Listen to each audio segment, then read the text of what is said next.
Hi, Renfield here, and you're watching Transylvania Tonight with Countess Krita and my master Drac. Last time you saw me, I was inside this jail, but there's good news. I've been released. I'm free, so if you excuse me, I'm just waiting for my ride. It should be here any time now.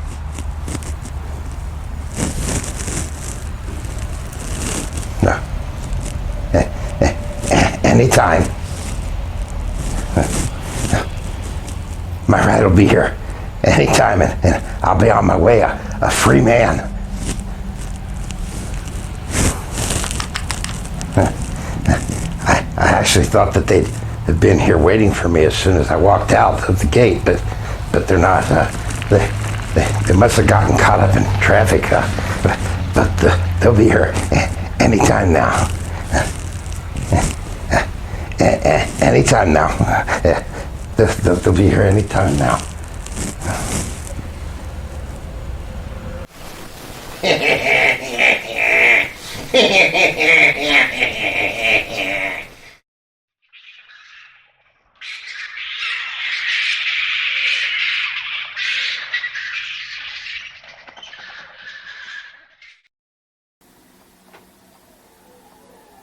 I'm Countess Krita, and welcome to Transylvania Tonight. This has been a very special month with a couple of very special days in it. And Drac forgot both of them. He didn't give me a Valentine's Day present, and he even forgot Groundhog Day. I've come to expect that Drac will be forgetful, and accept the fact that he's thoughtless, self-centered, and lazy. So, I put a laxative in his coffee. That'll at least get him moving a little bit quicker. What do you think? To tell you more about tonight's fantastic show is the plumpest little groundhog I know, my deadest Drac.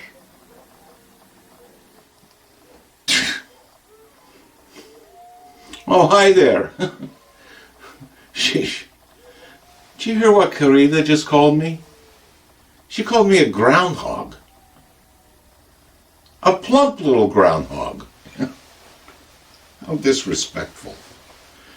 Have any of you been keeping track of all the things she's called me over the years? Have you? Oh, well, let's forget all that.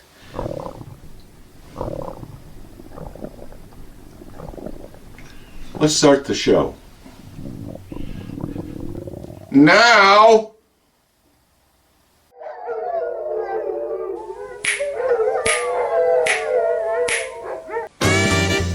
Not even close to being live from the Borgo Pass, it's Transylvania Tonight with your hosts, that award-winning King of the Vampires, Drac, and Countess Krita, the darling of the undead.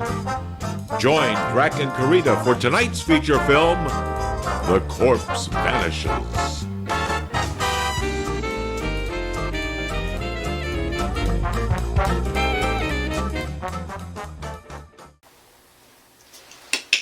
Hey, I'm Drac. She's Countess Krita, and welcome to Transylvania Tonight. We have a great post-Valentine's Day show for you tonight, and we're going to start it off with a short that always makes me think of Drac. In fact, the title alone makes me think of Drac. Gee, does the title have something to do with virility and raw masculinity? No. No? Mm-mm. Does it have to do with romance and hot burning love? No. No? Mm-mm. Well, then what is the title? Lazy Days. Hit it, Bob.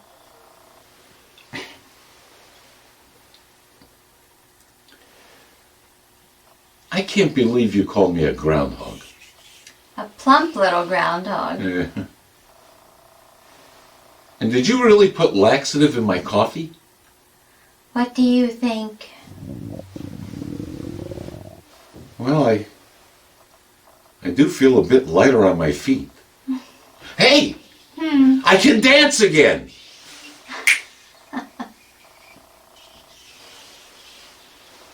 You'd like that, wouldn't you? If I dance with you again. Yes. Oh, she likes dancing with plump little groundhogs. Which reminds me, later after the show, could you shave my back? Huh? It's itchy. Lotion. Well, it's not going to help when it's furry. Furry. Yeah. Oh.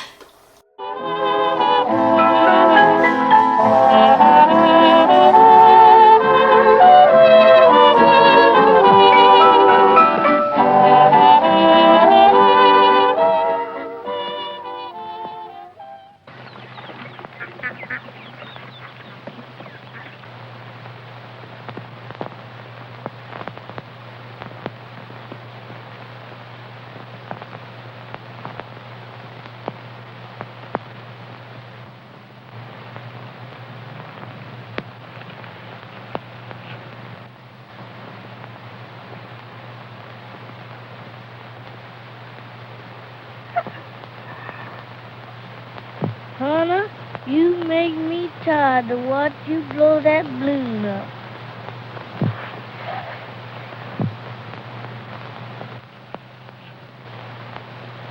Rooster, I'm 4 times tired than you is 'cause I'm 4 times bigger than you is.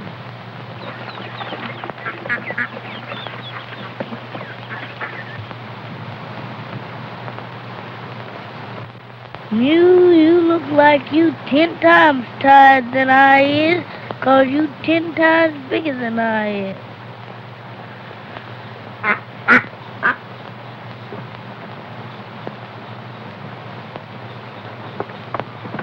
I'm glad I ain't no duck if they got so much neck to wash. Oh, I'm so... Well, I'm all right with this new tune, Farina. And Hannah, before you put on that new tune, will you put that hose in my mouth so I can drink a little milk? Okay.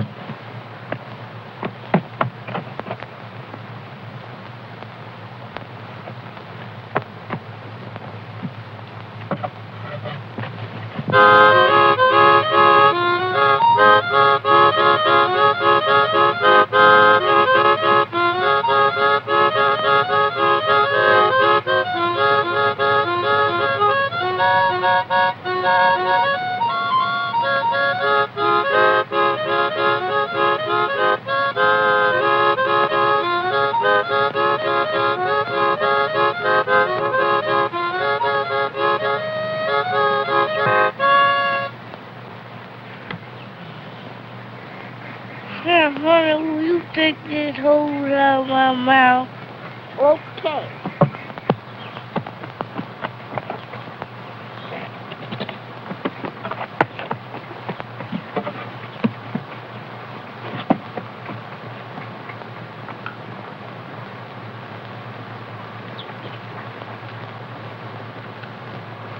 Uh-oh, Samson's back. What for you call that ghost Samson, Farina? He's so strong. Fellas, go give me a rose, will you? Okay.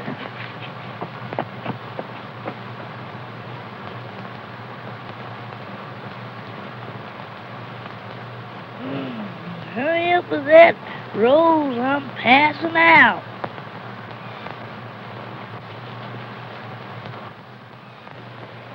Here's that rose what you wanted. It smells so sweet. Put it on my chest so I can smell it.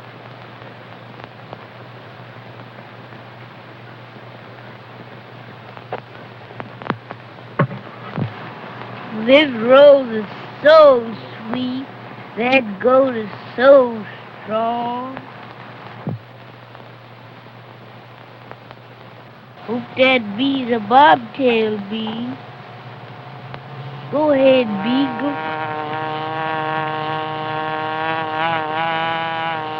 Go ahead, Beat. Get on away from me. If you do line on me, I hope you don't back up and push.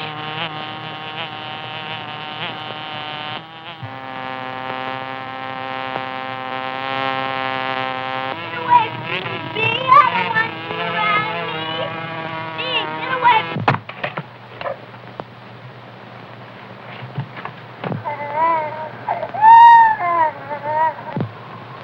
Doggone, you done woke up that Summers boy. Go tell Peter to rock the cradle, will you, honey?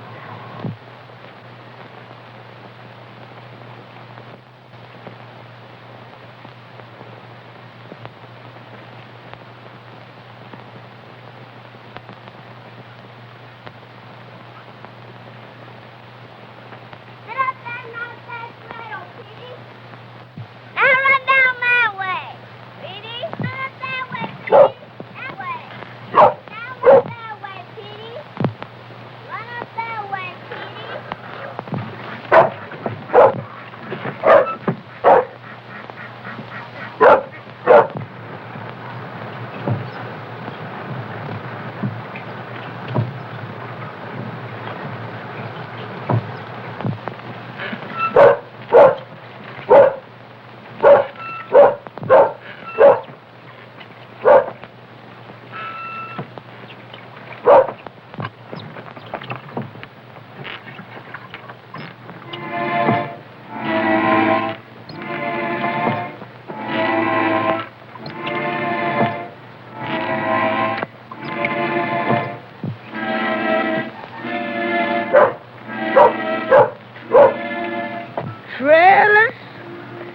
Trailers, come here quick, honey.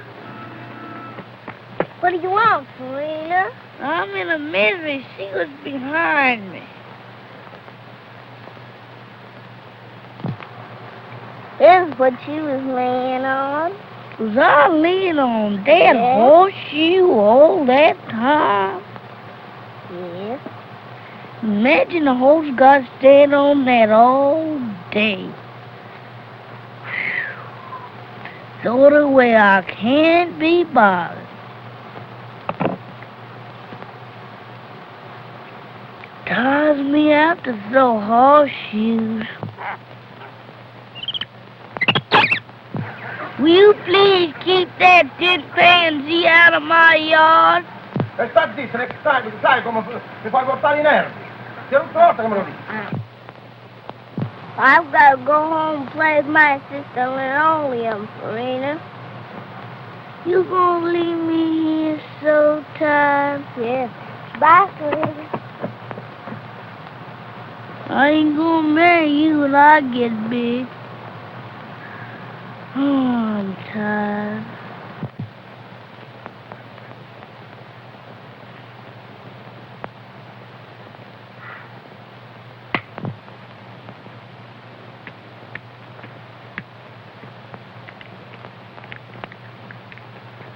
Did I lose again? Yeah. Put some more candy down and we'll play again. There isn't any more. Well, that's too bad. Believe me, you're the last baby I'm ever going to have. I could have asked the Lord for a goat in a cart, and I could have got it just as well.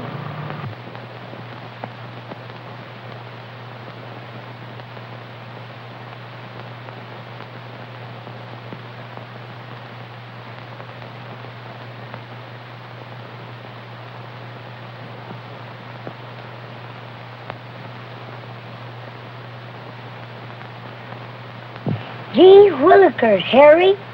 We struck it rich. Come here. Come on, Joe. Yeah. There's a baby show downtown, and we can go down there and cop all these prizes. Yeah? Yeah. Jean, you get your baby, and Harry, you get your baby, and I'll go home, and I'll get Chubb, and I'll tell Farina. All right, let's go.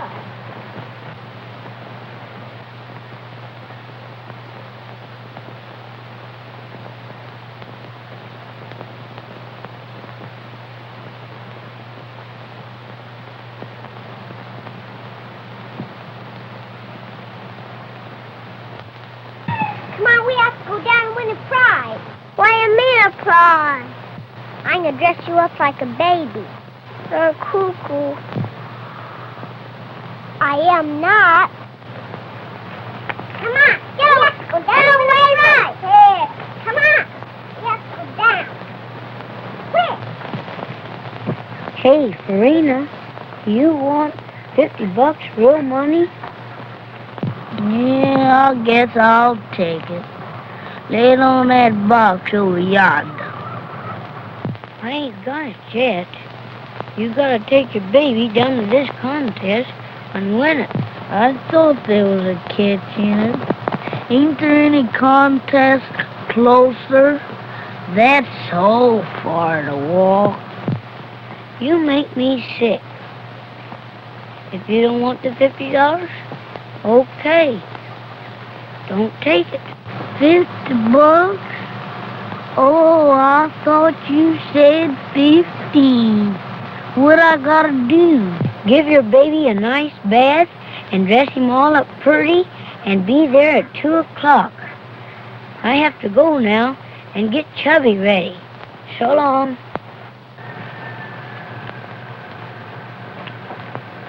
Oh, I was resting so fine, now I gotta get up and earn $50. Doggone. Come on, you thermos boys. We gotta go out and earn $50. They might give us 45, but we'll take it.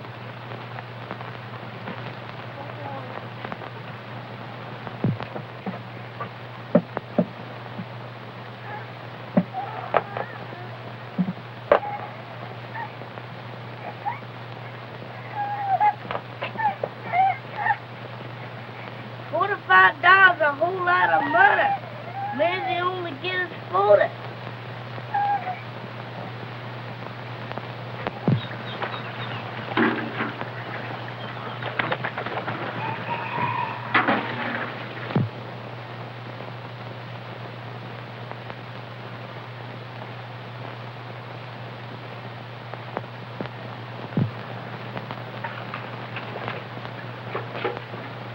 Maybe they might not give us 35. Maybe they only give us 30.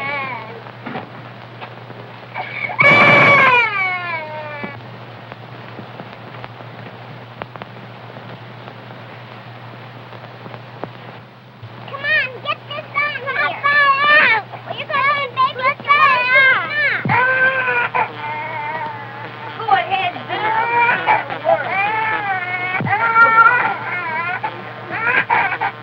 Oh, beat it, will you? Please,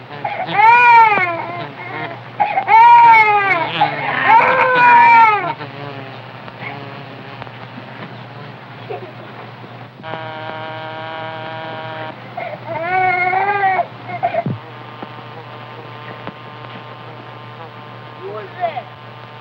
Was that you, Thermos?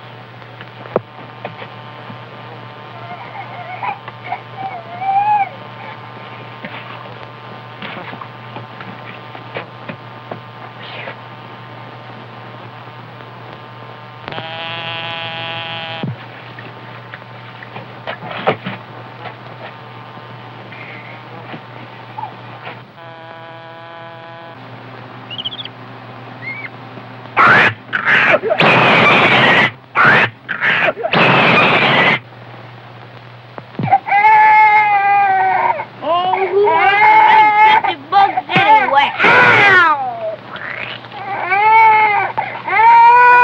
Goddamn monkey, I'm gonna kill that tin pan thing. I'm gonna kill you, Tin.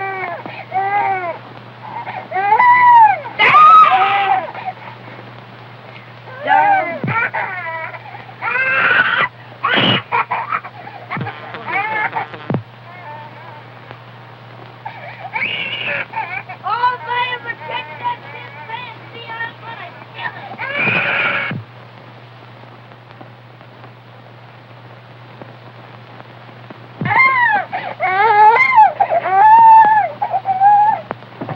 Jean, you'll take the first prize for the cutest baby, And Harry, you'll take the second prize for the strongest baby.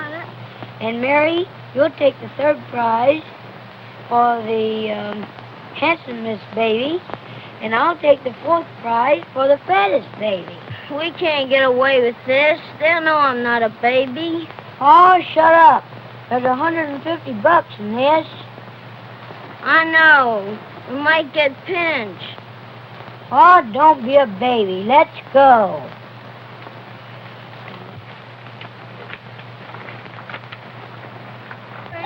All right.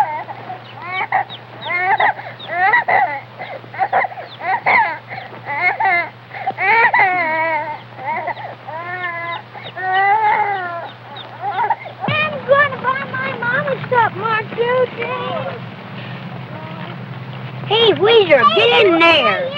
Don't you want to win a prize? Hey, I don't think it's funny. We might get pinched. Oh, shut up. Come on, Mary.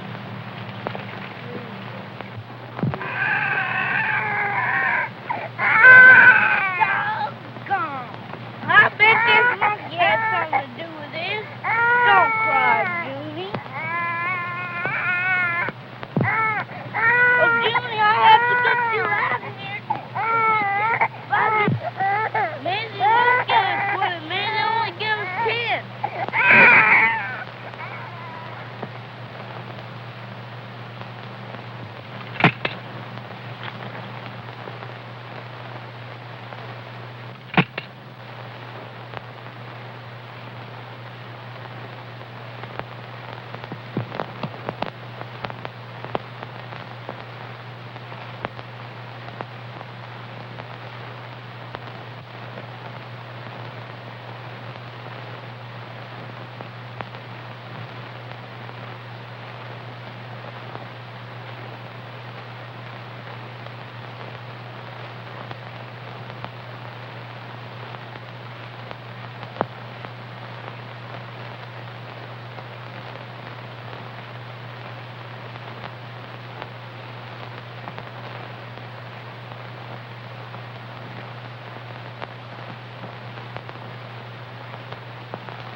There's a nice, cool spot.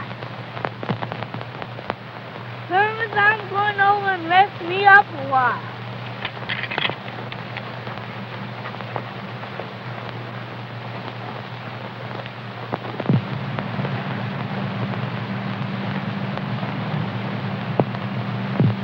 Maybe they'll only give us a quarter anyhow. I got a quarter and I'm too tired to spend this one. Anyway,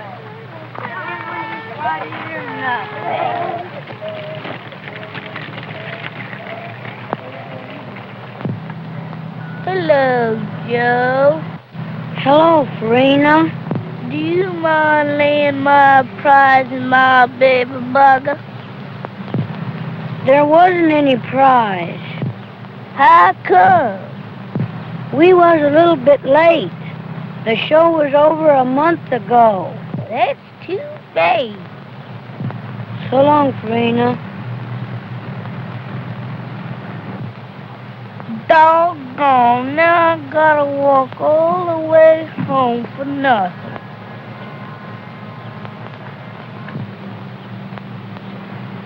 Well, look who's here. If Phyllis was here, I'd have her to open that melon. Yeah, it's Lena. Hello, honey. Do you mind opening that melon for me? I sure will.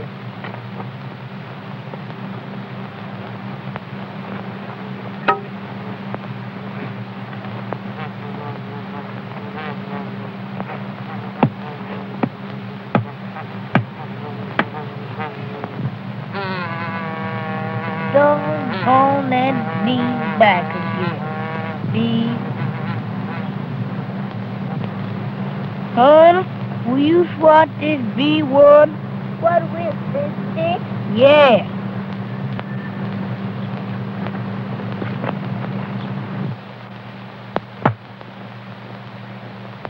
Did I get him, honey?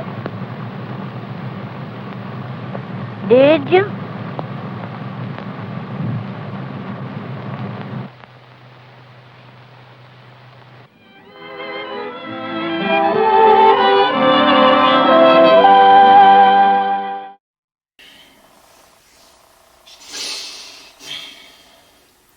So that short always makes you think of me, huh?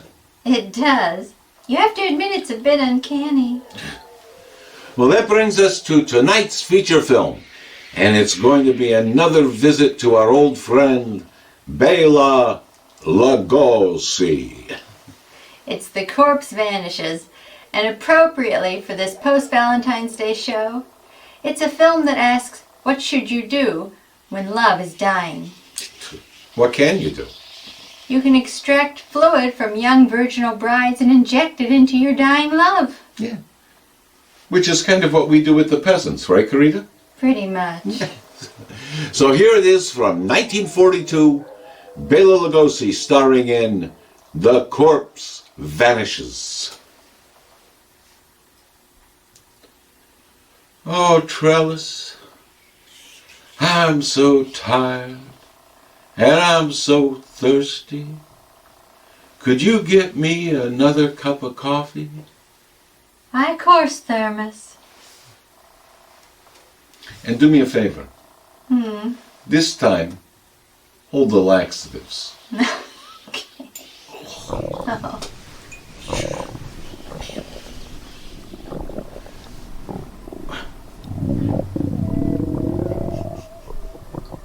I'll get it myself. Get it yourself. Yeah, I gotta go. Be back.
And you, Phyllis Hamilton, do you take this man to be your legal, lawfully wedded husband, to love, honor, and obey, until death do you part?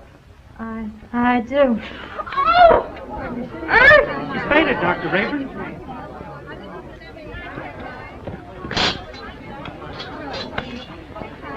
Take her into the anteroom. Yes, sir.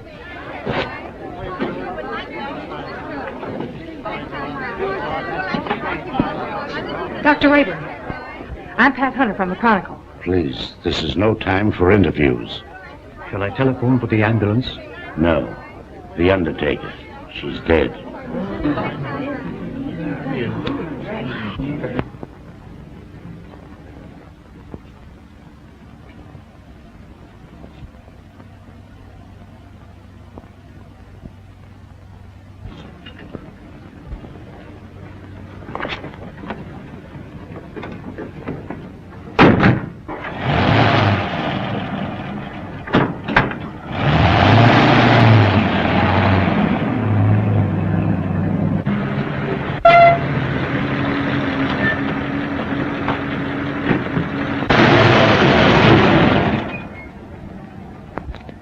Hey, I can go now.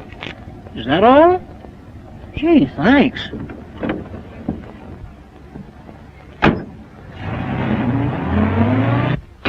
Good evening, Dr. Rayburn. I'm from the Forest Mortuary.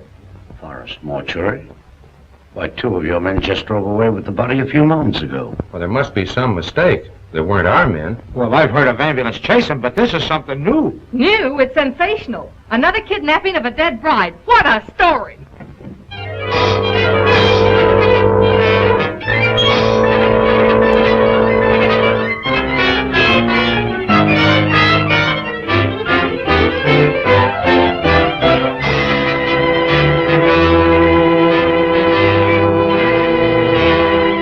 And a few minutes ago, one of the men who helped remove the body of the mysteriously dead bride was apprehended by the police. Go on, keep talking. Well, what I told you, I was standing on the corner, minding my own business, when along comes a stiff riding. A guy poked his head out of the window and asked me if I want to make a couple of bucks. How many men were with that hearse? 2. At least all I could see. What'd they look like? I don't know. It was dark. I didn't pay no attention to faces. You noticed the license? What, with $2 staring me in the face? Come on, tell the truth. What'd you do with the corpse? I didn't do nothing with it. What I tell you is the truth. So help me.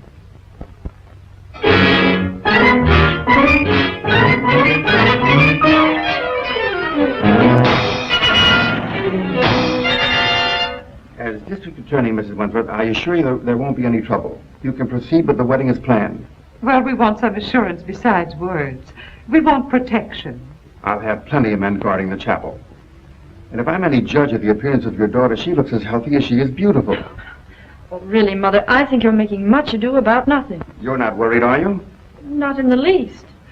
Well, if we have protection, I'll feel much better about it. You'll have it all right, Mrs. Wentworth.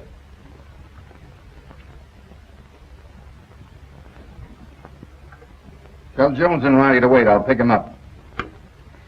That's the Wentworth mother and daughter, isn't it? Is the wedding called off? Certainly not, and there isn't going to be any trouble either. That's what all the rest of them thought. I can't answer for Miss Wentworth's health, but your paper can print one thing, and that is that there'll be no more theft of girls' bodies.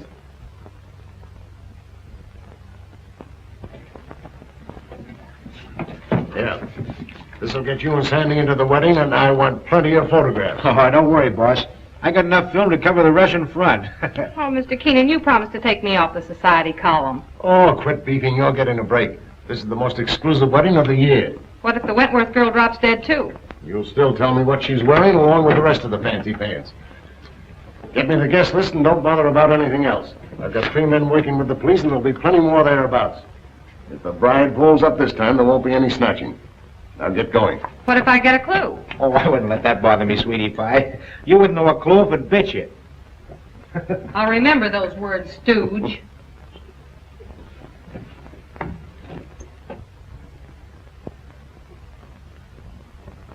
Why are you so nervous, Mother? After all, I'm the one that's getting married. Oh, I just can't help it. I'm so afraid something will go wrong. Oh, forget it. Nothing can possibly happen.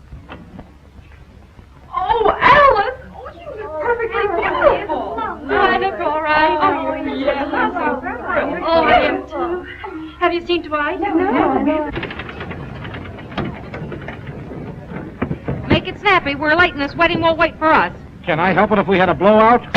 Serves you right. Why don't you buy some new tires for this bus? You know, I've been thinking of getting... Hey, are you kidding? Come on.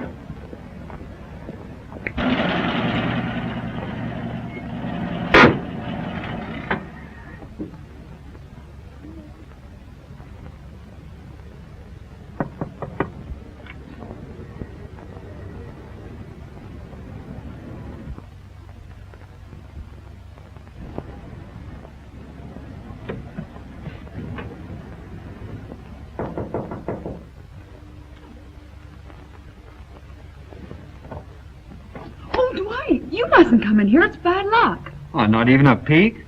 Not even one. You'll see me soon enough. You see? Girls, do you mind if I have these last few minutes alone with Alice? Oh, I know. We understand. Well, Mother, you're about to lose me. I hope not forever, dear. Oh, of course not. What are you talking about? Do you feel all right, dear? Certainly. I never felt better in my life. You should forget all that silly nonsense about those brides dropping dead.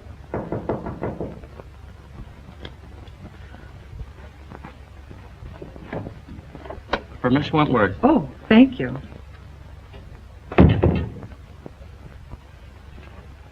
From Dwight, no doubt. Oh, wear this next to your heart, darling. All my love. What an unusual orchid. Well, I never saw one like it before. It's lovely. It's beautiful.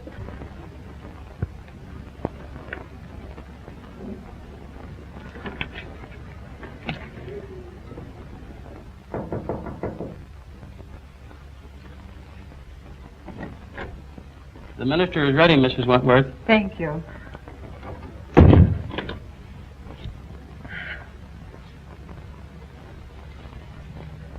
Say a little prayer, darling.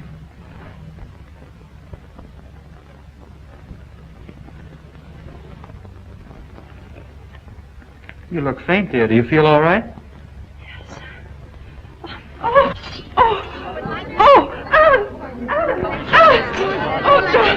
Darling, are you all right? Oh, Alice, dear. Alice. Oh. It's happened again. I just got the picture of the month.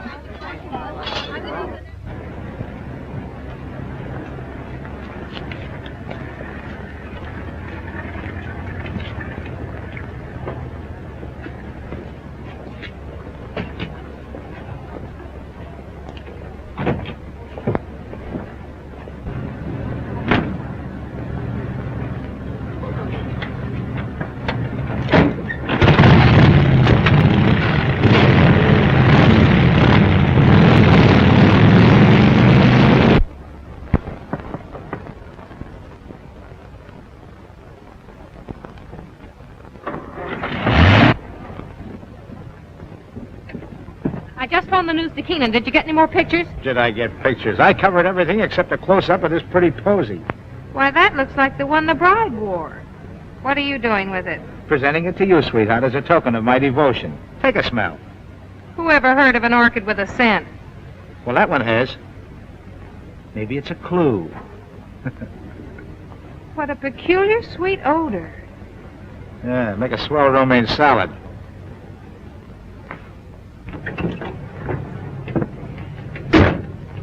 Hey, Pat, you're not going to pass out too, are you? No, I'm okay.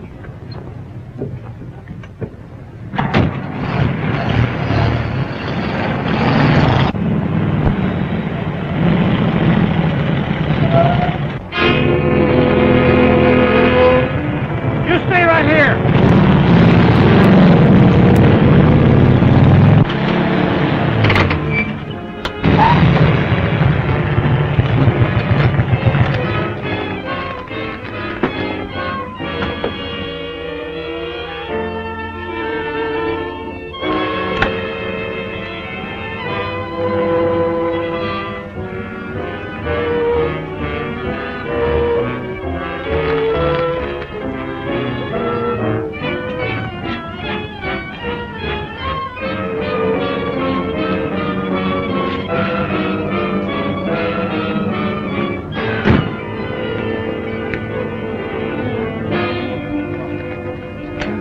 What kind of a gag is this? No driver, no license plate. Maybe it isn't a gag. Maybe it's a decoy. Well, maybe you're right.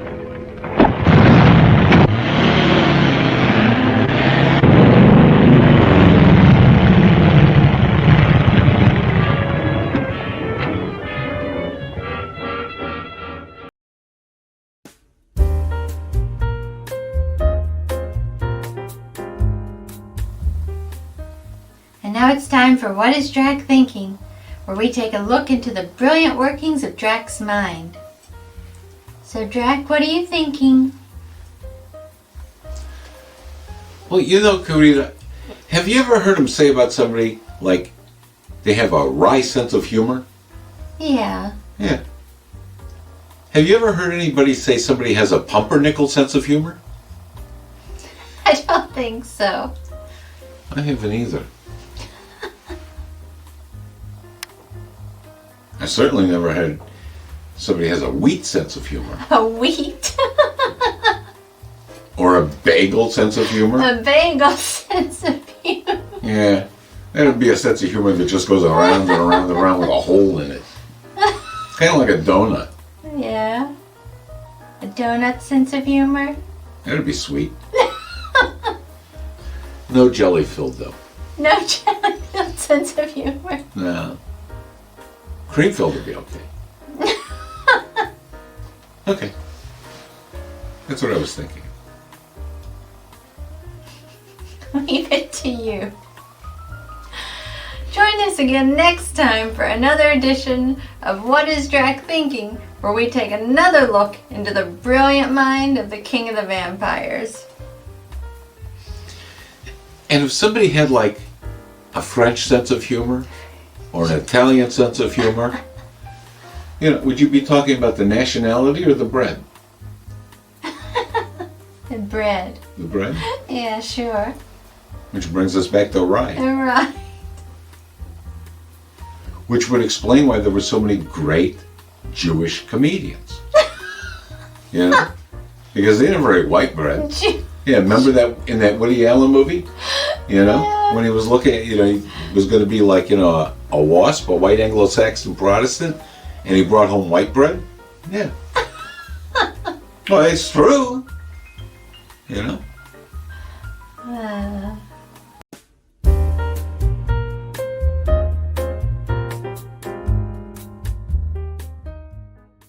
Calling all cars, calling all cars.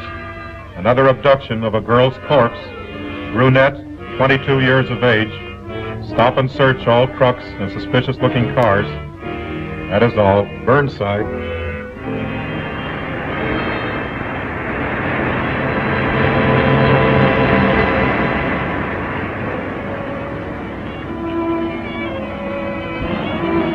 Smile out. We're taking a look inside this rig.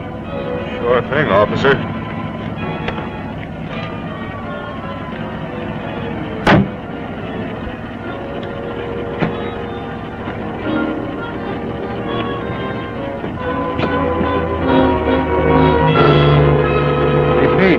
It's a corpse, all right, but not the one we're looking for.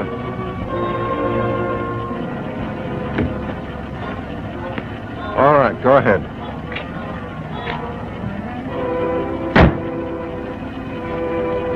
Change that headline to read as Wedlock Challenged.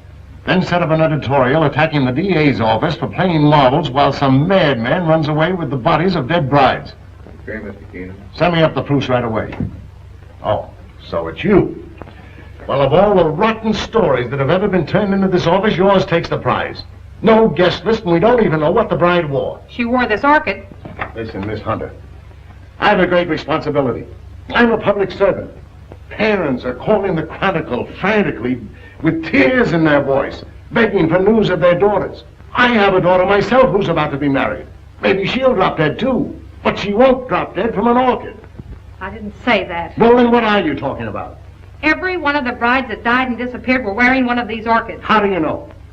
Well, I checked. Look at these pictures. All right, perhaps it's a coincidence. It still doesn't spell anything.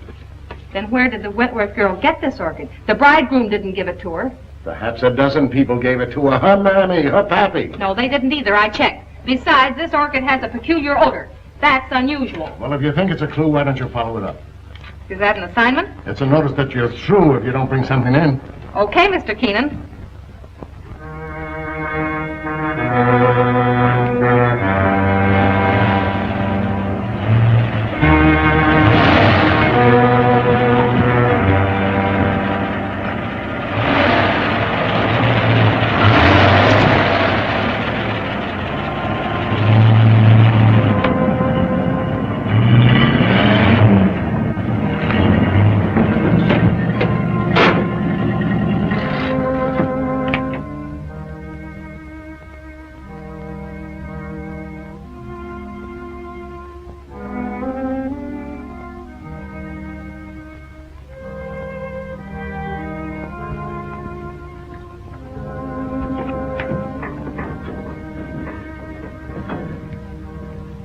My little family. You're all so very faithful.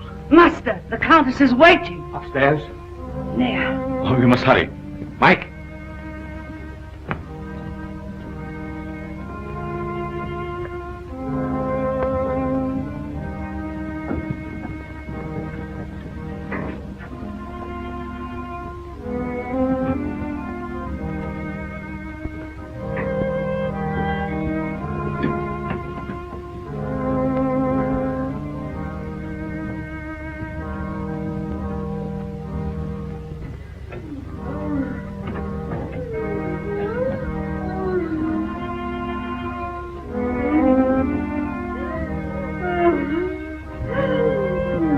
suffering, my beloved? Terribly. You must hurry. I'm so sorry, but I was detained. Please forgive me. Forgive you. You loiter and waste time while I wait here dying. Dying. Courage. I will not let you die. Better death than agony like this. Look at me. Look at me. Calm yourself, my dear. Now, will you hurry?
Courage, my dear, courage.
Why do you beat my son so hard? Because he's a beast, an animal, and someday I shall have to destroy him. My poor son, why was he ever born?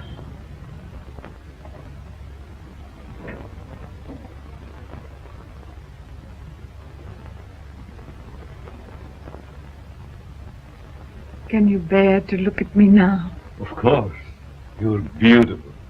And I shall always keep you that way.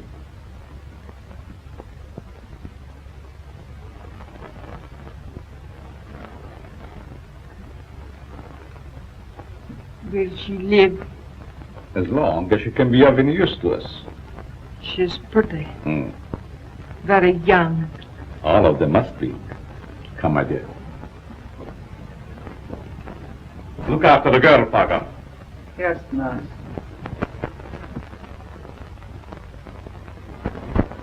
None of the florists I checked with ever saw an orchid like that. Well, that's not surprising. This particular type belongs to the Stanhopea class. It's a very rare species. Do you know of anyone that grows them? No. But if you wish to find out more about them, I suggest that you look up a man by the name of Lorenz. He was the one who originally hybridized this plant, over in Europe somewhere. But I just can't go to Europe just to... Oh, that isn't necessary.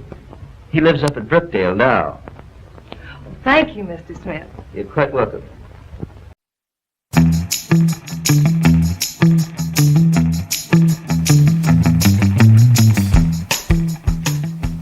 Hey, Jack Torrance here, manager of the beautiful Overlook Hotel.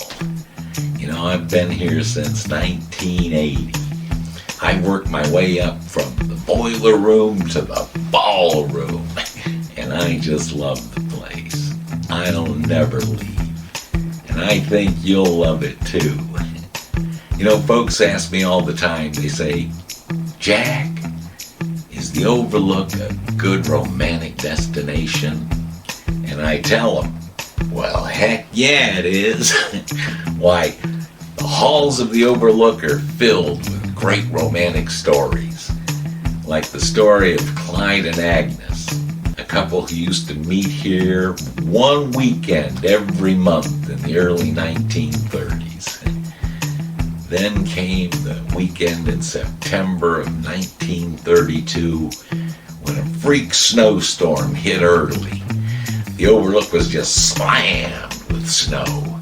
The roads were impassable. Nobody could get in or out.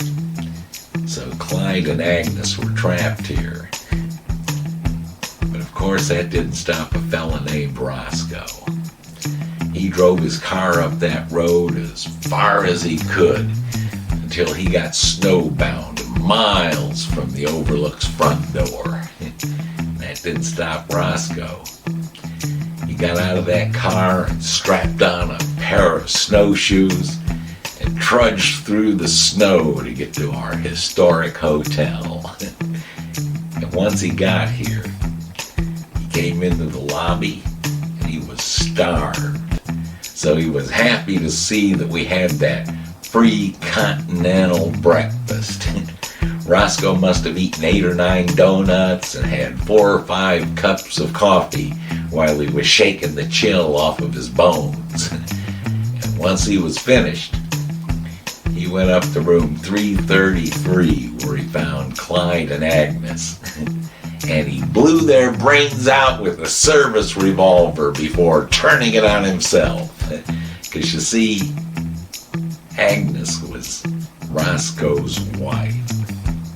And he didn't much appreciate her taking advantage of the Overlook's wintertime special with Clyde. Why? What is the Overlook's wintertime special, you ask? Well, I'm glad you did.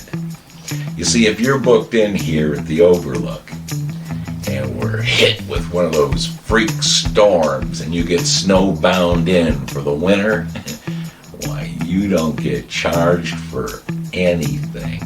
All of your subsequent nights around the house, you don't pay a nickel. And it's a pretty good deal. And if you don't believe me, you can ask Clyde and Agnes and Roscoe, because they're still up in room 333 carrying on their menage a trois of carnage. They've been here for over 90 years now and haven't paid a penny extra. Now I ask you, where else you gonna get a deal like that? So book into the Overlook for its wintertime special. And remember, there's always a free continental breakfast. Come and see us, and we'll turn out your lights for you.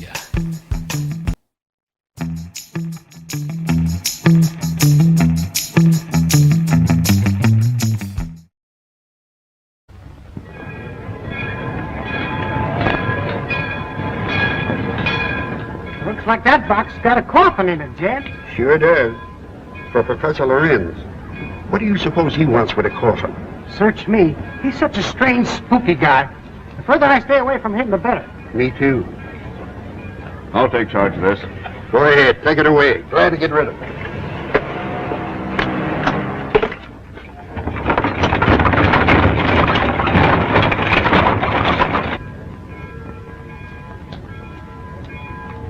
Taxi lady? Yes. Right this way. Where to, miss? To the home of Professor Lorenz. Lorenz, I'm sorry, I can't take you there. I'm out of gas. You mean you won't take me?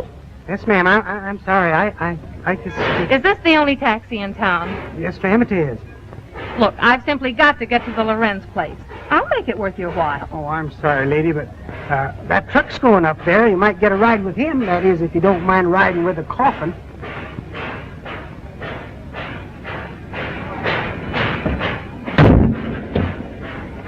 you give me a lift to the Lorenz place What do you want to go there for? to see the professor? Does he expect you? No, but Then we can't take you.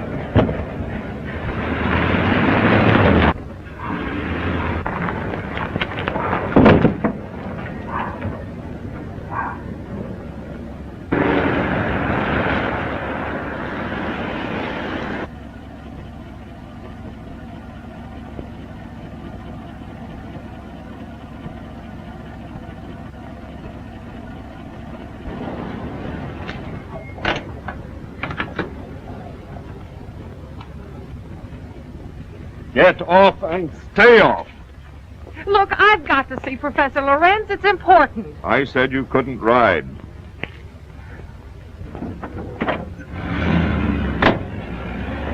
Hey, wait a minute. You've got my bag.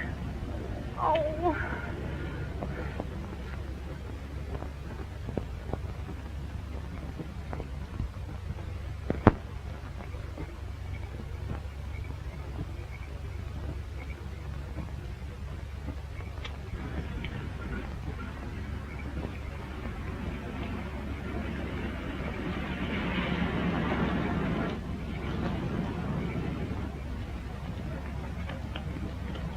Would you mind giving me a lift? Well, certainly not. Where are you going? I'm trying to get to the home of Professor Lorenz. Well, you're in luck. That's where I'm going. Get in. Thank you.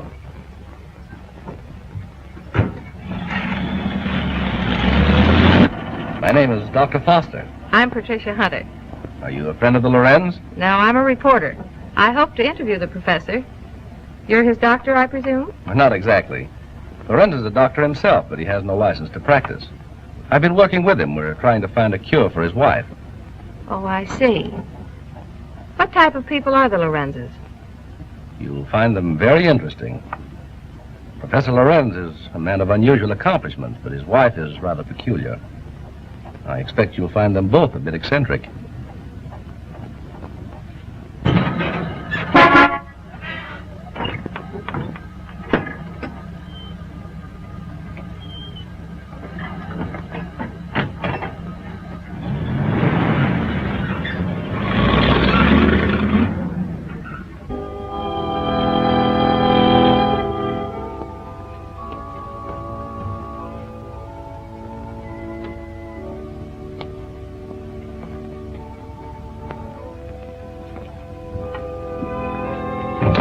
Toby, tell your master I'm here.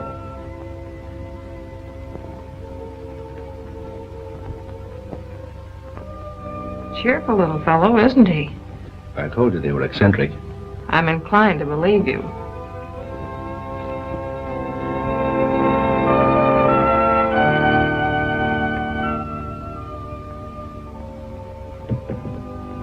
Get out, you gargoyle! Get out!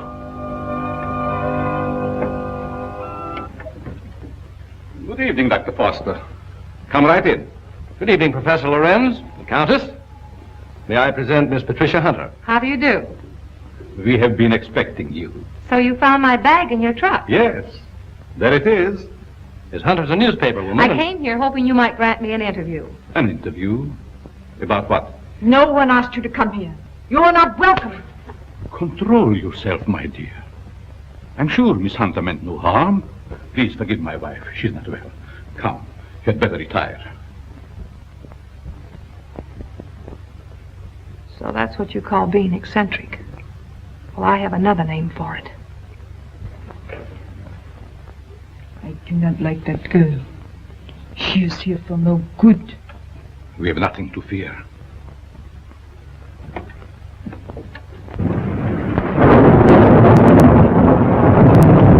I'm sorry, Professor, if we're intruding. Not at all, Dr. Foster. This is our evening for work. Please, be seated. Thank you. What do you wish to interview me about? Orchids. Orchids? Yes, I understand that you're an authority on the subject. They were once my hobby, but I haven't grown any for several years.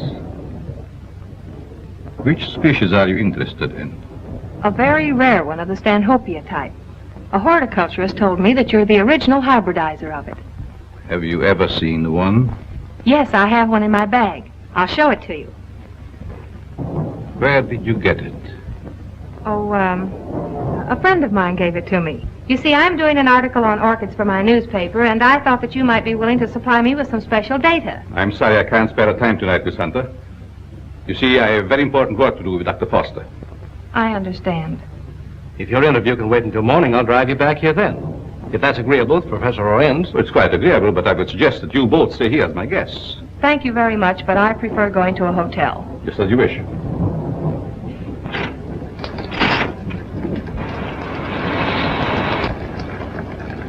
I think it would be foolish to go out in such a storm. The professor is right, Miss Hunter. Perhaps we had better remain. However, if you insist, I'll gladly drive you back to the village. I'm afraid that would be an imposition since you've so much work to do. Thank you, I'll stay.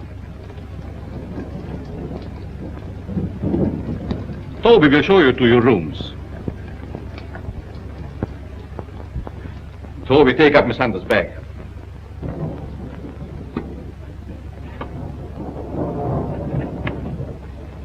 Good night. Good night. I'll meet you in the study soon. Very well.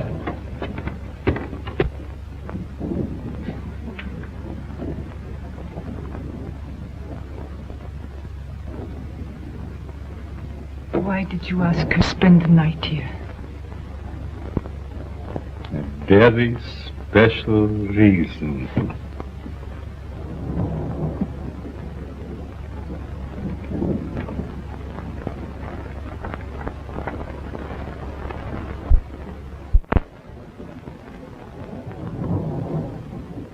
Thank you.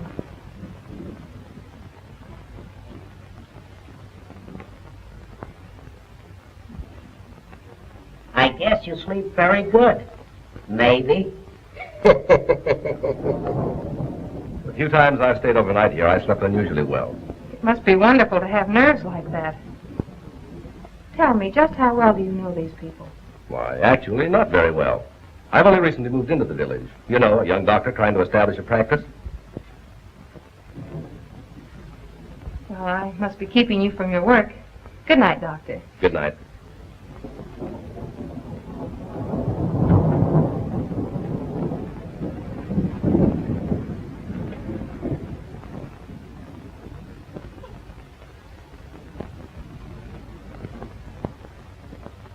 What do you want? Yes, you are beautiful. How did you get in here? So young. Such lovely skin. Sometime you too will be a bride.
And now it's time for Drack's collection.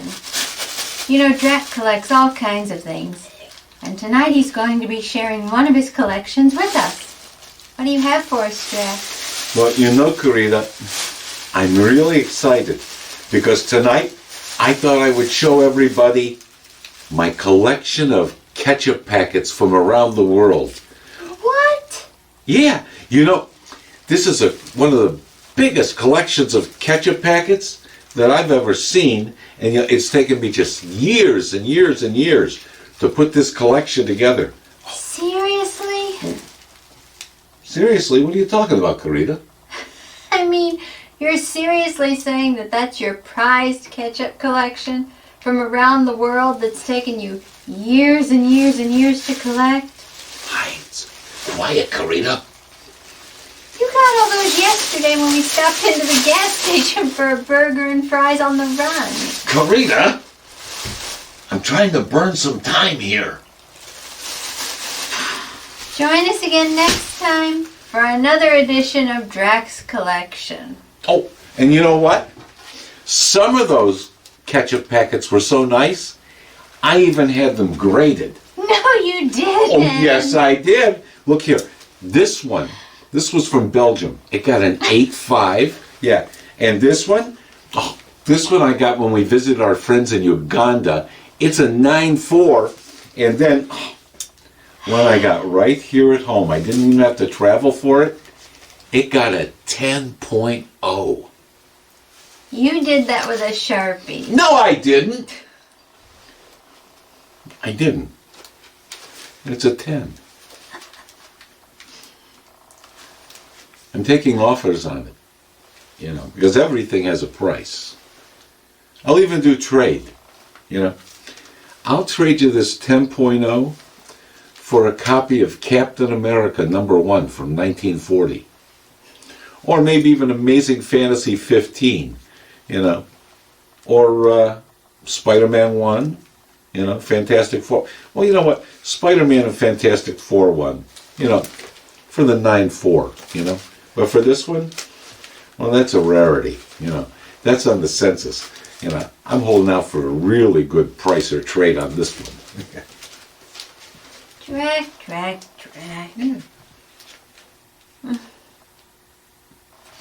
All right. Now, go empty all those in the ketchup bottle. What? You know, times are hard. Times are hard. Yeah, those two. Well, unless somebody you think, maybe somebody would have a Captain America they'd trade for that.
I know where you're going.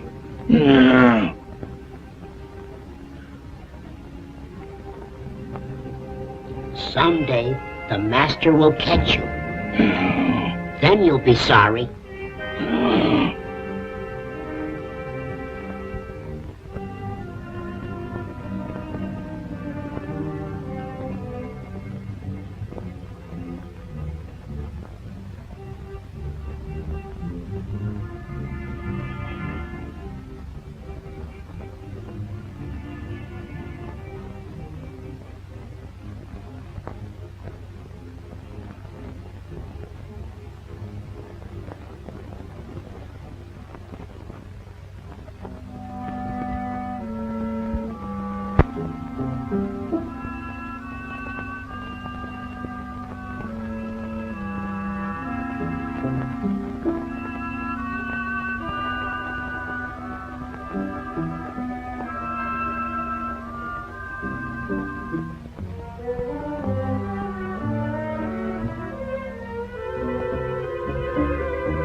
Dr. Foster! Dr. Foster!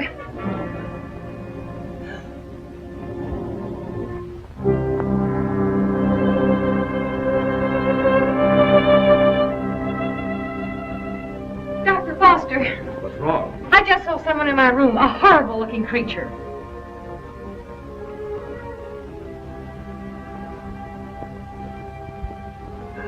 He disappeared back there.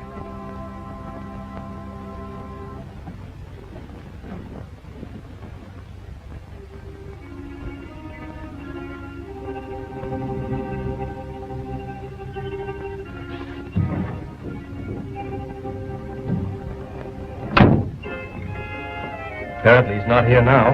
Where did you see him? Leaning over my bed. Of course, you might have been dreaming. I'm positive I wasn't. Earlier in the evening, Mrs. Lorenz suddenly appeared and then disappeared. Do you suppose there's another entrance to this room? Oh, I doubt it. Why don't you try to go back to sleep? No one's going to harm you. I'm sure it was just a nightmare. I think this whole place is a nightmare. Professor Lorenz and his wife were actually sleeping in coffins, I saw them. We often find it difficult to explain the peculiarities of some people. I guess so. I'm awfully sorry to bother you. It was no trouble. If you're frightened, call me again. Good night. Good night.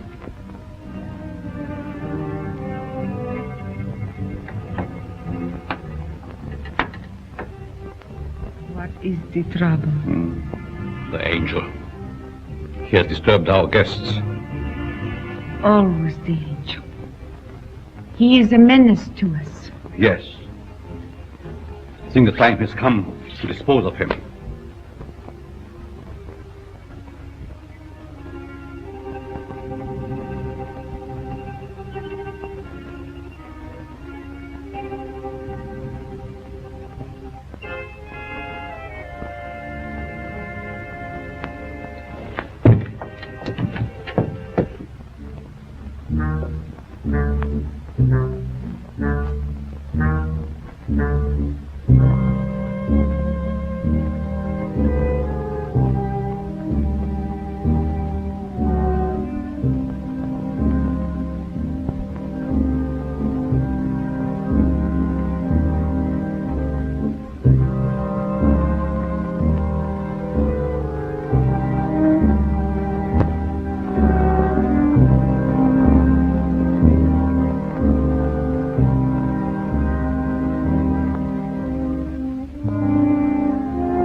Angel, I would not hurt you.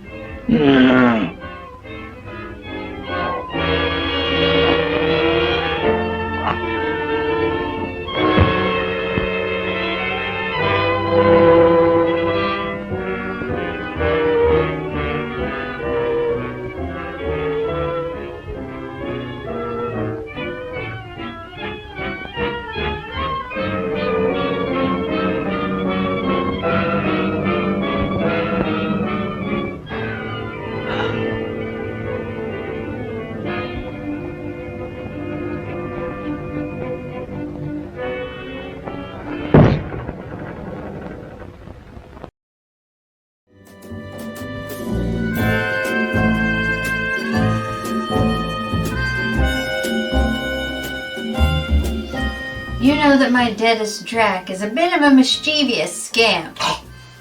So, tonight we're here to ask Drac something that he's done that was naughty. It's truth or dare time, deadest. Tell us something you've done that was naughty. Well, okay. Let's see. This goes back about 8 years, okay? And it was around Thanksgiving time. And I was scrolling a movie site, I think it was Turner Classic Fans, on Facebook, you know, and I ran across this post, I read it. It was from this elderly lady who said that all of her family was coming over for Thanksgiving.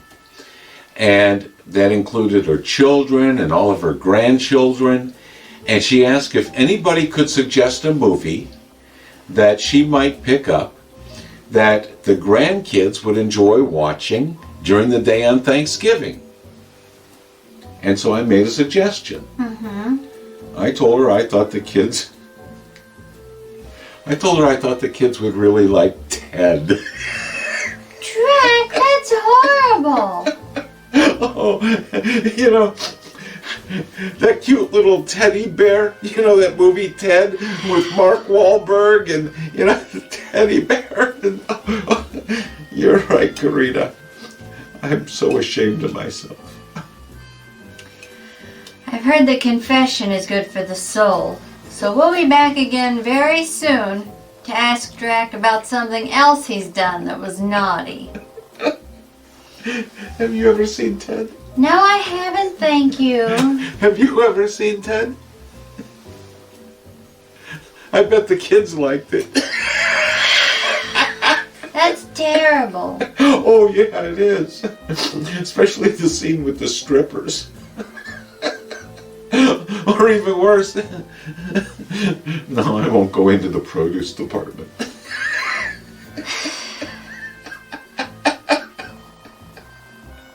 It was the Thanksgiving the kids got an education. You're horrible. Oh, I know. But it was fun.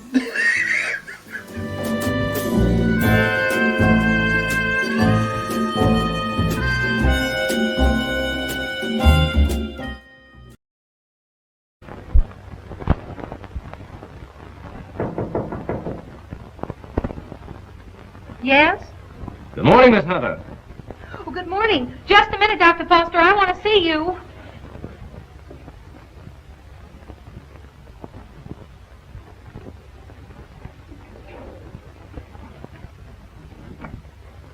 Oh, I'm sorry. I thought you were up. Up? I've been up all night with dead people. Dead people? What do you mean? Come in and I'll tell you.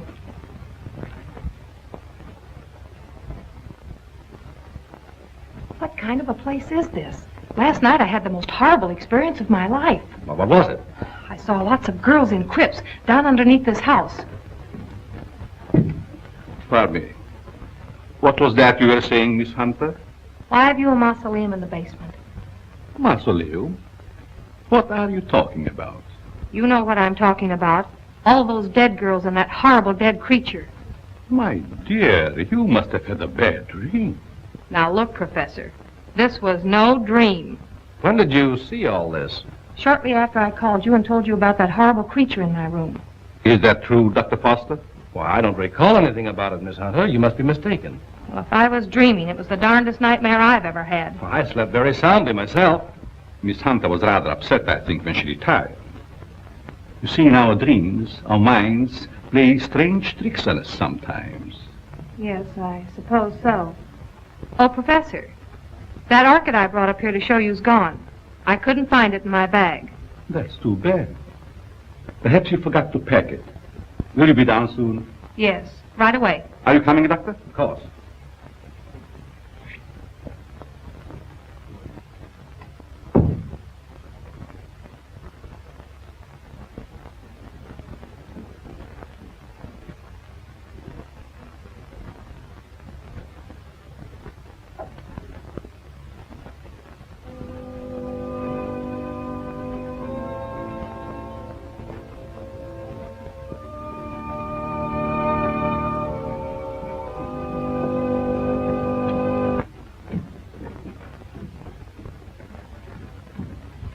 Shall we go into breakfast? No, thank you. I've got to get back to the city. Will you drive me to the station, Dr. Foster? I'll be glad to. But what about the interview? Well, that'll have to wait until some other time. I just remembered an appointment at the office. So I've got to catch the next train. You'll excuse me, Countess? Yes, I will excuse you. Oh, Professor, do you also make a hobby of collecting coffins? Why, yes, in a manner of speaking. I find a coffin much more comfortable than a bed. Many people do so, my dear. Is it so strange that I accept one while waiting for eternal rest? No, I suppose not. Well, thank you for your hospitality. Goodbye. I trust we will meet again. It has been so nice meeting you.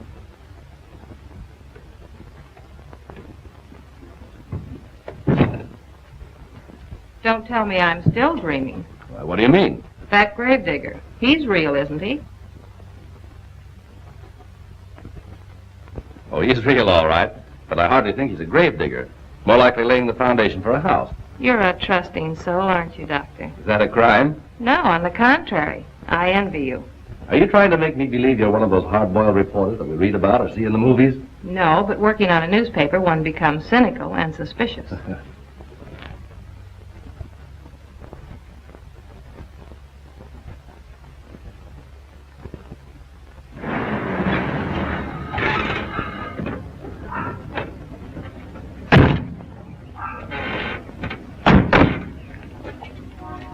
I've enjoyed meeting you, Miss Hunter. I hope to have the pleasure of seeing you again. I have a hunch you will, Dr. Foster. Oh, tell me. Just why did you come up here? Or is it the secret? It is, but somehow I feel that I can trust you. You can. You've heard of the case of the vanishing brides. Why, surely. I think I have a clue. You don't mean that you suspect... Yes, I do. I want to show you something. What are these? Why, they're orchids, of course. You bet they're orchids. And they didn't grow in my dreams. They're exactly like the one that disappeared from my bag. Where did you get them? I found them on the floor beside my bed this morning. The person who came into my room last night must have brought these with him. That seems like a logical explanation. There's no question about it. Honestly, Doctor, don't you remember meeting me in the hallway last night? No, I don't. And if I did, I must have been asleep. Either that or you were hypnotized. Yes, that's quite possible.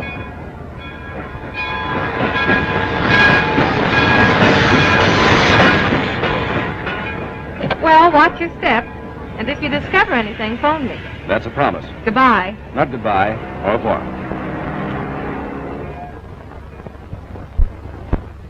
All right, print the story on page 1.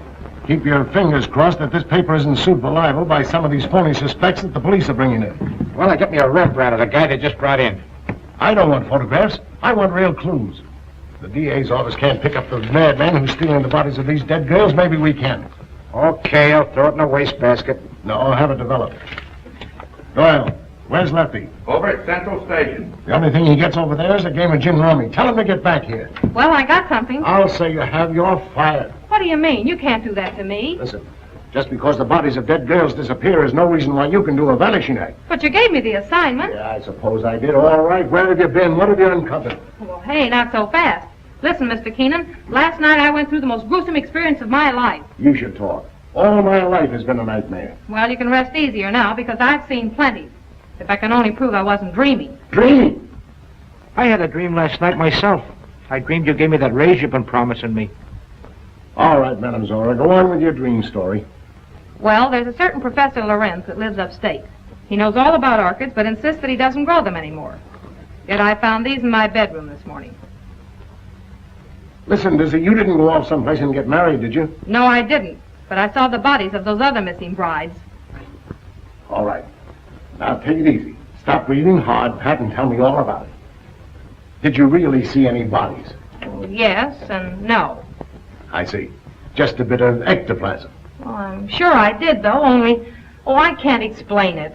Yeah, you're suffering the same way I am. I see brides everywhere, hear wedding bells ringing in my ears. And I saw a dead man, too. A monstrosity. You're very well. I'd like to see Miss Hunter. Oh, I'm sorry. She's busy. She's with Mr. Keenan. It's very important that I see her. I'm Dr. Foster. I wonder if you'd mind announcing me. Mr. Keenan, there's Dr. Foster here. Insists on seeing Miss Hunter. Tell him he can have all of her time from now on. That's the Dr. Foster I was telling you about. Maybe he has more evidence. All right, send the sawbones in. Hey, look, if you don't mind, I'm going out for a nervous breakdown. Well, Doctor, you almost beat me here. Yes, I drove down. Dr. Foster, Mr. Keenan, my editor. I'm very glad to meet you, Mr. How do you know? This cub reporter of mine has been telling me a weird story about a certain Dr. Lorenz up in your neighborhood. It's weird, all right, but I'm confident it's true. After you left, I looked around the station to find out if Lorenz had any of the coffins assigned to him. I found a consignment, all right. And instead of a coffin, it was a box filled with this stuff. So what? That's ordinary garden moss. It's moss, all right, but not ordinary. This is a special type used by florists and hybridizers for growing orchids. It's called osmundin. Which proves that he does grow orchids like these. And the same kind were worn by every one of the brides that died. Well, maybe it is a clue. But how do I know that the rest isn't a cockeyed nightmare? She admits that you don't remember talking to her. I could have talked to her while in a somnambulistic state, under the influence of hypnotism. Oh, now, wait a minute. Are you trying to tell me that this Professor Lorenz is a hypnotist as well as a horticulturist? Why not? My short acquaintance with him has convinced me that he's a man of unlimited talents. He's strange, peculiar. I've even suspected him of being insane. But the fact remains he's not only a doctor, but a physicist and a scientist of great ability. How about this hot-headed wife of his? I hesitate to bring her into the case at all. Professional ethics forbids a doctor talking about his patients. Oh, forget about your ethics, Doctor. After all, we're after a criminal. How does this woman fit into the picture? Come on, tell us all you know. The peculiar fact about her is that although she has the appearance of a young woman, her heart and arteries indicate that she's at least 70 or 80 years old. Well, that doesn't explain anything. Certainly doesn't explain why Dr. Lorenz should steal these dead girls. It's possible they may still be alive. Alive in a cataleptic state? That's it. All right. What are your other deductions? Well, simply this. These young girls, whether dead or alive, are being used by Lorenz in some manner as human guinea pigs to sustain his wife in a youthful state. Oh, that's preposterous. It's nothing of the kind.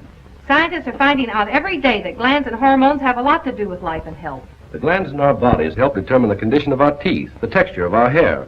All right, we'll admit all that. But I wouldn't dare print such a fantastic story. I bring you the biggest story of the year and a chance to get this newspaper a real scoop, and you call it fantastic. All right, I'll put Doyle on it to track it down. I'm afraid you won't get very far. Professor Lorenz is a clever man, clever enough to withstand any investigation and destroy any evidence. Why not trap the fellow? How? Well, he steals dead brides, doesn't he? Oh, now look, Pat, do you want to be a June bride? Well, sure. I mean, that is, no, not yet. Anyway, Lorenz knows me. All right, then stop talking nonsense. This paper can't assume the responsibility of such a harebrained scheme. Oh, please, Mr. Keenan, you can't pass up an opportunity like this.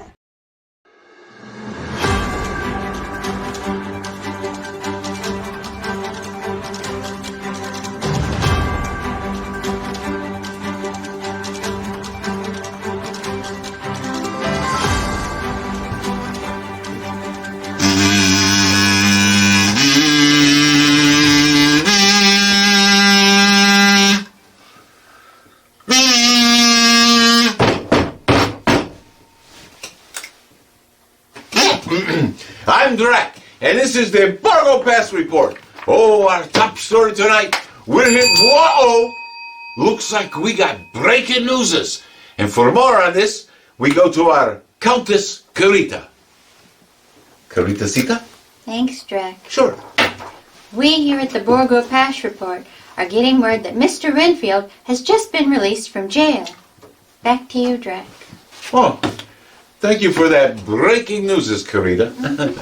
Now, in other news, we're...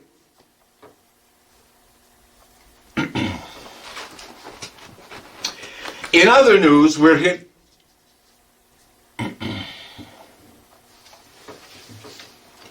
In other news, we're here...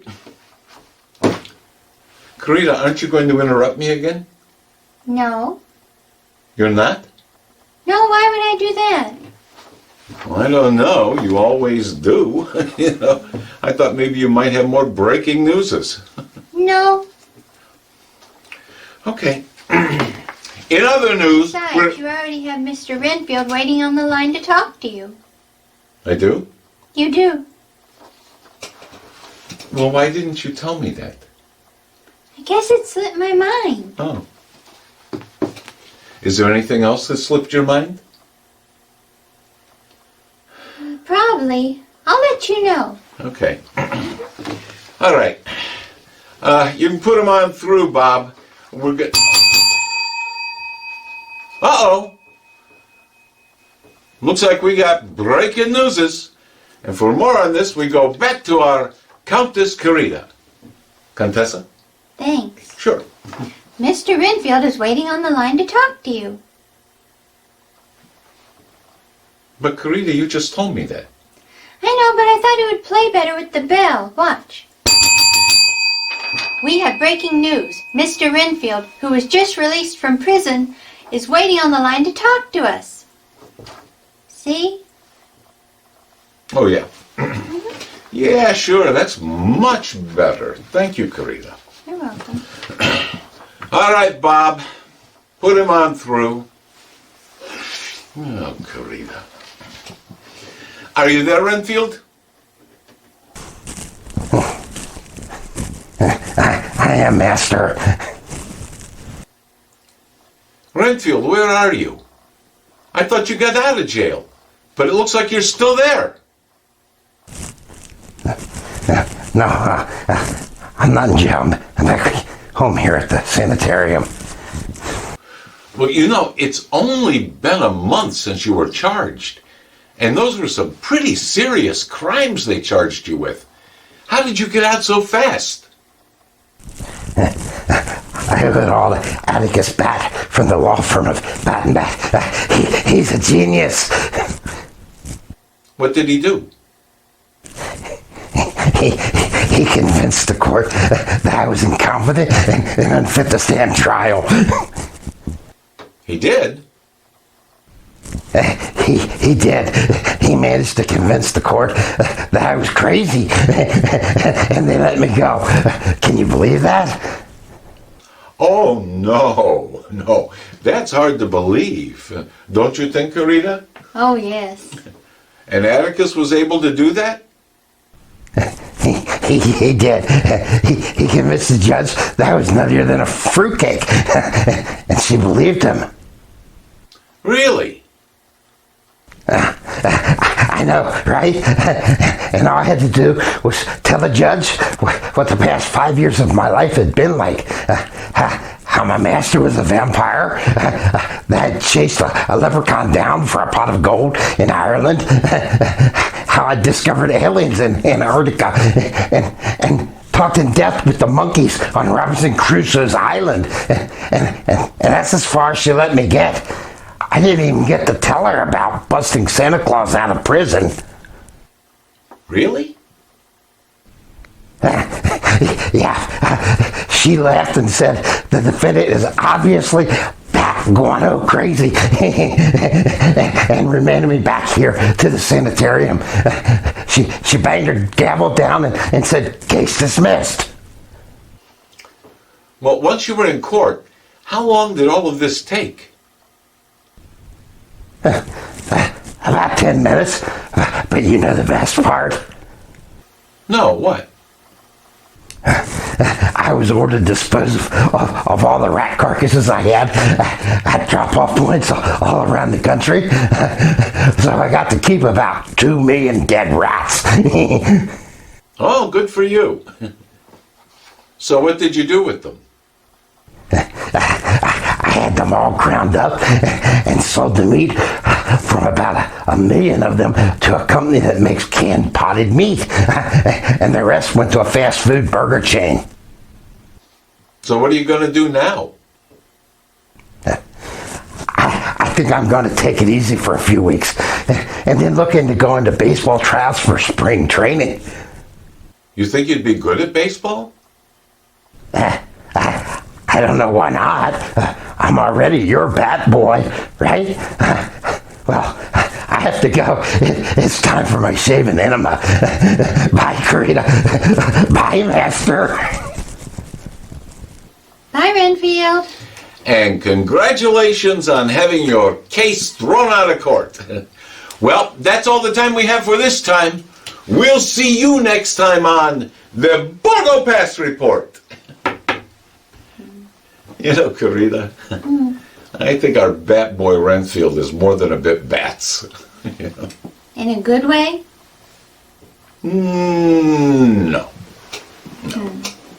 And wow, Atticus must be good. I can't believe he convinced the court that Renfield was insane. Oh, yeah. Yeah. Are you serious? Yes, Renfield's brilliant. He's one of the smartest people I know. Say goodnight, Gracie. Good night, Gracie. It's going to be a long night. Drac. Who is Gracie? She's nobody. Nobody. Nobody. So now you change it. Well, I didn't change anything, dear. Just a figure of speech. Figures. Say goodnight, Gracie. Don't even know her. And if I did, I wouldn't admit it. Oh. No, I mean, I don't know her. Not at all. And now, here's an editorial comment from the Borgo Pass news director, Groucho. Groucho here, the Borgo Pass news director with an editorial comment. So it's February. February, the coldest, cruelest, harshest month of the year. February. But even the coldest, cruelest, harshest month can have a couple of good things about it. Like, there are a couple of good days in February. Yes. February begins with Groundhog Day. Yes. February begins with Groundhog Day. Yes. February begins with... Well, you get it. Anyway, Groundhog Day. You know what the superstition is? That on Groundhog Day, the groundhog comes out of his hole, and if he sees a shadow, there'll be 6 more weeks of winter. Well, I fooled the little sucker this time. On Groundhog Day, when he was coming out of his hole, I turned a spotlight on him, so he had to see a shadow. And then I went back to bed for 6 more weeks of winter. It's been so warm, so nice, so comforting. Like that other day in the middle of the month, Valentine's Day. So romantic. But I know that there's some of you who may feel melancholy and sad on Valentine's Day because you don't have a significant other. And I also know that the worst part about that is you have friends that try to set you up, right? And it's not always what you want, because sometimes the women that they try to set you up with look like groundhogs. Well, you know, groundhogs, they're cute and they're cuddly. You'd like to snuggle up with one and hug it, but I doubt you'd want to take one out for dinner and a movie, would you? Oh, yes. They always tell you the same thing about those groundhogs. They say, but Groucho, she has a great personality. Well, who cares? She still looks like a groundhog. I mean, given my druthers, If I could have a groundhog with a great personality or a radiant beauty with an okay personality, I think I'll settle for the radiant beauty every time. That'd be okay because okay would be okay with me. What about you? And besides, why would a radiant beauty need a great personality? It's not like you're going to be spending a lot of time talking to her. You know what I mean, guys? If she's a radiant beauty, I'm sure you can think of other things to do. Well, I'm Groucho, the Borgo Pass News Director, and this has been my editorial comment. By the way, have you seen your shadow today?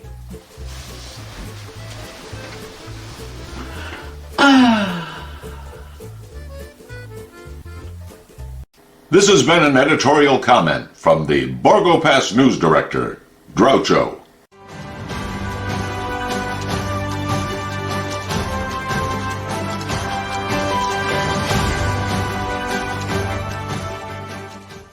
And now a message from the personal injury attorneys at Bat and Bat. I'm Atticus Bat. And I'm the other bat in that legal belfry, Scout Bat. We're the attorneys of Bat and Bat. And we're ambulance chasers. Are you a deranged and disfigured sewer-dwelling composer whose composition has been commandeered by an unscrupulous publisher? Well, under current copyright law, the artist's copyright is in effect the moment his hand leaves the page. We can help you resecure your copyright, copyright your future works, and find you a good plastic surgeon as well. Call us. Are you a man-made maiden who's been forced into a loveless marriage, and now your patchwork mate wants to blow up the laboratory with you in it? Well, give us a call. We can start divorce proceedings for you right away, because a stitch in time saves 9. Of course, you should know all about stitches. We're the attorneys of Bat And Bat. and we'll make you pay. And pay. And pay. Cha-ching, Atticus. Cha-ching, baby. Call the personal injury attorneys at Bat and Bat, and they'll make you pay.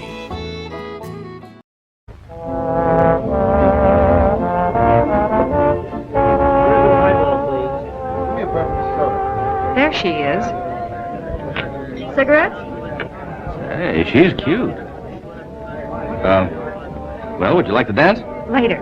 Business before pleasure, you know. Hello, Peggy. Hello, Pat. Miss Woods, Dr. Foster. Good evening, Miss Woods. How do you do? I have something important to tell you. I'm all ears. Let's go to your dressing room. Okay. I won't be long. All right.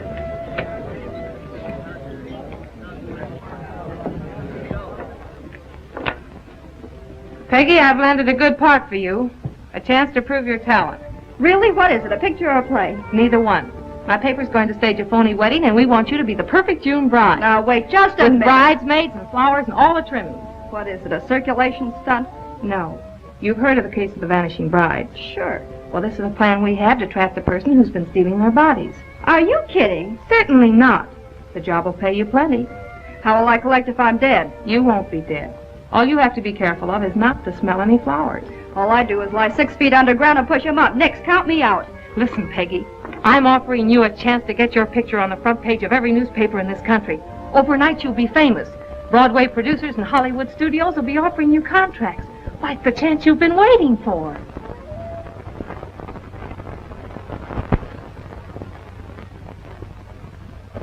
She's the most unusual type. Such fascinating eyes. She'll make a charming addition to our family. June 20th. A date we shall not forget.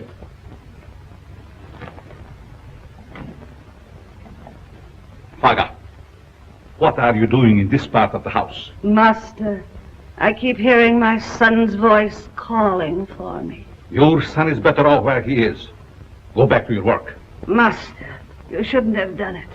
He didn't deserve to die. Do what I say and don't come up here again.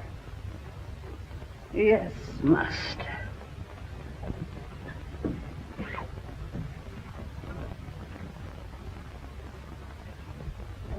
Well, everything's all set. She's young and pretty. Yeah. What assurance have we that this Lorenz guy will show up to make the snatch? And what happens if he does kidnap this fake bride? Well, the private chapel and neighborhood will be covered with guards, and, well, Lorenz hasn't a chance to escape. Providing he shows up. And if he doesn't, I'm the sucker and out $500. And if he does, you have an exclusive story with big, juicy headlines. I hope you're right.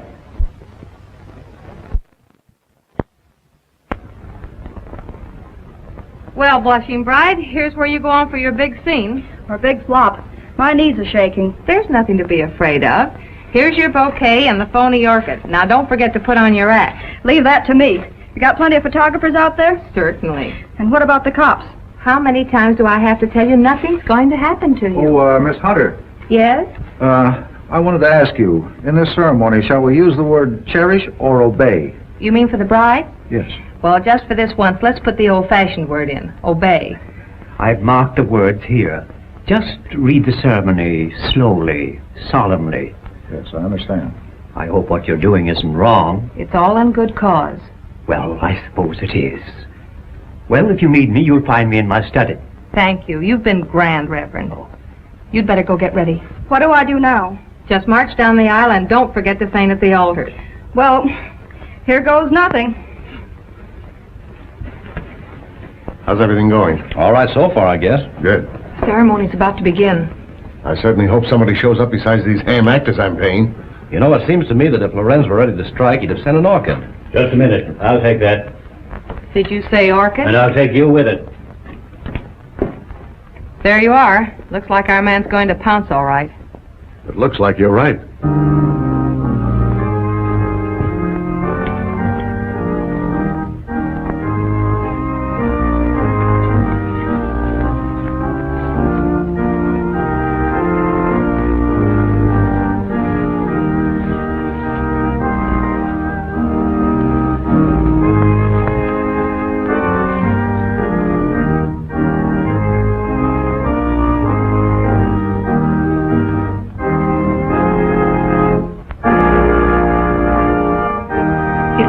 A real wedding, doesn't it? Yes.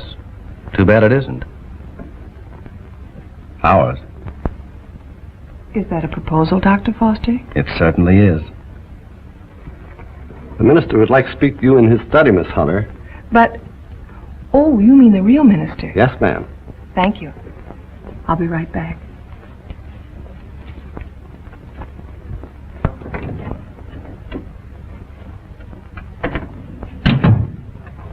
You wanted to see me, Reverend?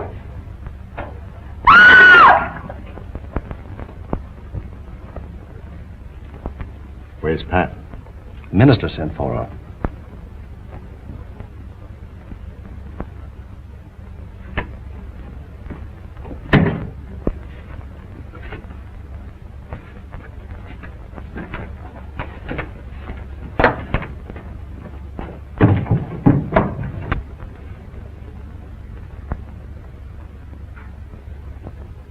I'll be right back.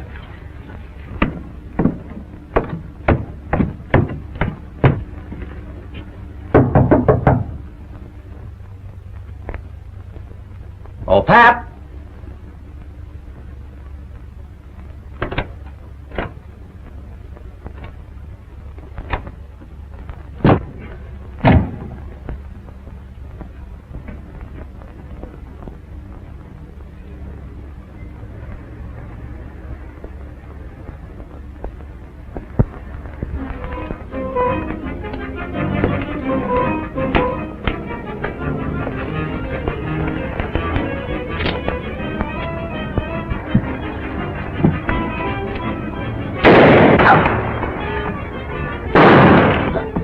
Please, Master, don't leave me.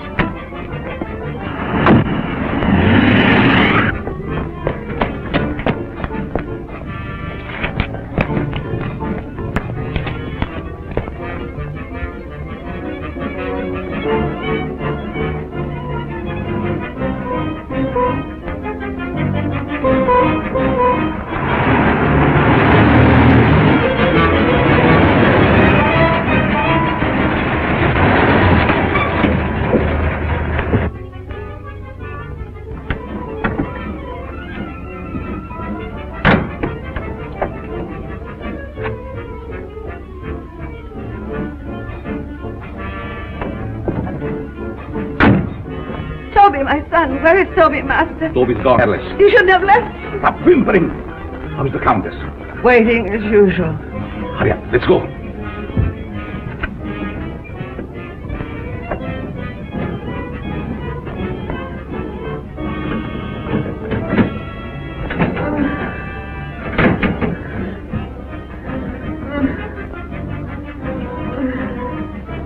There was trouble? Yes, but we'll be finished before anyone finds us. But the bride, what will we do without them? We have to leave him here. Which means I will perish. It isn't hopeless I find other girls. In the meantime, we take this one with us. What are you waiting for? Well, my dear, again we meet, only under different circumstances. I would have preferred that you would be a bride, but it really doesn't matter. You will serve our purpose just as well. Now both of my sons are gone. You betrayed me, Master. I heard enough. There's work to do.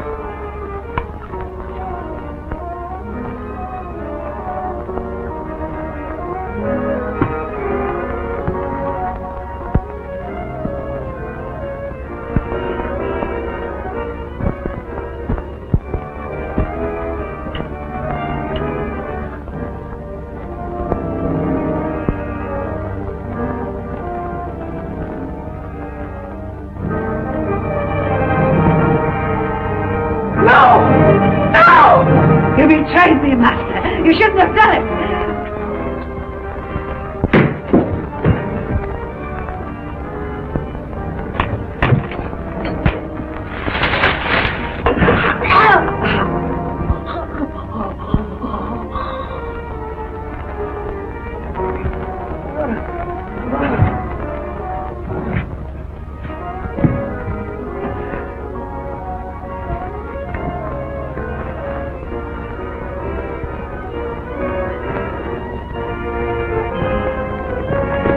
You stay here and cover this.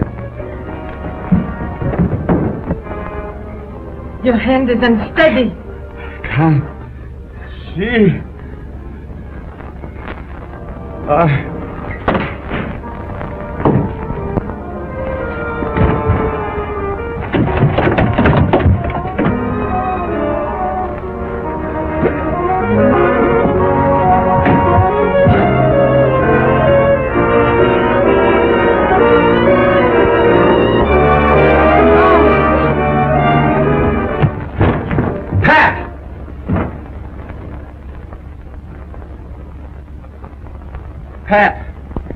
Pat. Is she dead? No, just scared to death. All right. Break it up. We've got headlines to write. Do I get a byline? After this, you can have a clothesline with my shirt on it. I now pronounce you man and wife. Finally make a newspaper woman out of you. Go and quit. And to think that this was the cause of it all.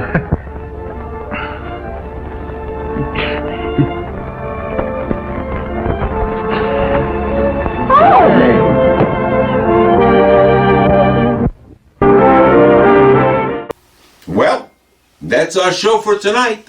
We hope you enjoyed watching The Corpse Vanishes with us. We'll see you next time. And until then, remember, fly right. Well, Drac, I got a present for you. You did? Oh, well, Karina, I got a present for you, too. Happy Valentine's Day, Karina. Thank you, Dennis. Yeah. Now, where's my present? Oh, I'll give it to you later. No, I want to see it now. Give me my present. Oh, all right. I got you some more packets for your collection. Gee, thanks. Uh-huh. I got you a groundhog, too. Oh, it's so cute. Yeah. You know I love groundhog. No, I know. I thought you could get a couple sandwiches out of it. And, you know, they go so well with ketchup. They do go together. Yeah. Did you get this candy 50% off after Valentine's Day? No, I just wanted to give it to you tonight on the show. you know, and we weren't on Valentine's Day. You know, we were on here last Saturday of the month. So I just thought I'd give it to you now. But you know, if I had gotten it 50% off the day after Valentine's Day, it would only be the prudent thing to do. Don't you think? Yes. How many sandwiches you think you can get out of him? I don't know. We'll see. A couple.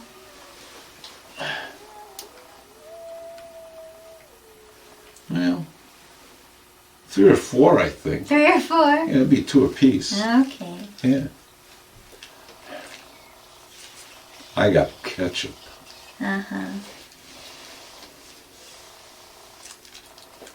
Now I know how Charlie Brown felt.